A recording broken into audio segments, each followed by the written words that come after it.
सगळ्यांना दुबईला यायचं असतं खरं कोणालाच माहीत नाही की दुबईला कसं यायचं, व्हिजिट विजार यायचं, काही एजंट थ्रू यायचं.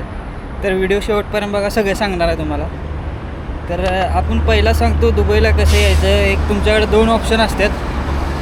पहिला व्हिजिट विजार येतं. व्हिजिट विजार 30 दिवसाचा, 60 दिवसाचा, 90 दिवसाचा असते. ते तुमच्यावर असते कुठला काढायचा. आणि दुसरा ऑप्शन आहे एजंट थ्रू यायचं. जर एजंट थ्रू आला तर त्याला पैसे द्यायला लागतात, कमीत कमी लाखभर तर जातात. तर मी सांगेन की व्हिजिट विजावर या.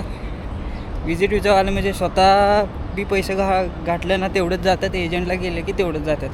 फक्त जर एजंट थ्रू आला तर तुम्हाला एजंट तुमचा पासपोर्ट घेऊन ठेवतो, त्यामुळं तुम्हाला 2 वर्ष घरी नाही जायत.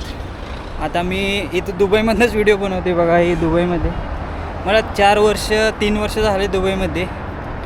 मी सजेस्ट करेन की व्हिजिट विजावर जा. मस्त एक 30 दिवसाचा व्हिजिट विजा काढा किंवा 60 दिवसाचा काढा.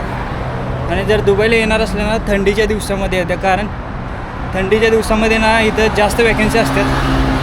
आणि जर तुम्ही आता येणार असेल तर आता वारमुळं थोडं हे सप्टेंबर, ऑक्टोबर, नोव्हेंबर या मंथमध्ये या सगळ्या हायरिंग असतात जास्त. हॉटेल इंडस्ट्रीचं तर जास्त हायरिंग असतात इथं, तेवढं सांगेन. आणि एजंट थ्रू आला तर एजंट थ्रू जाऊच नका शक्यतो. व्हिजिट थ्रू या. व्हिजिटला एअर तिकीट तुमचं यायचं 10-12 हजारमध्ये भेटतं. एअर इंडियाचं. आणि इथं राहायचं म्हटला की बेड स्पेस पण भेटून जातं. इथं तुम्हाला मंथली 700 दिरहाम, 500 दिरहाम म्हणजे इंडियाचे 12-13 हजार होतात. जर तुमच्याकडे स्किल आहे, नॉलेज आहे तर दुबईला नक्की या. तुम्ही जर स्वतःवरती कॉन्फिडन्स आहे, तुम्ही इंटरव्ह्यू क्रॅक करू शकता इथं तरी. या नाही तर नुसतं येऊन जाऊन पैसे घालण्यापेक्षा एक्सपिरियन्स घ्या चांगला, नंतर या. मला तर आता 3 वर्ष झालं. आणि जरा तुम्ही दुबईचं रस्तं बघा इकडचं. मी आता शारजामध्ये बघा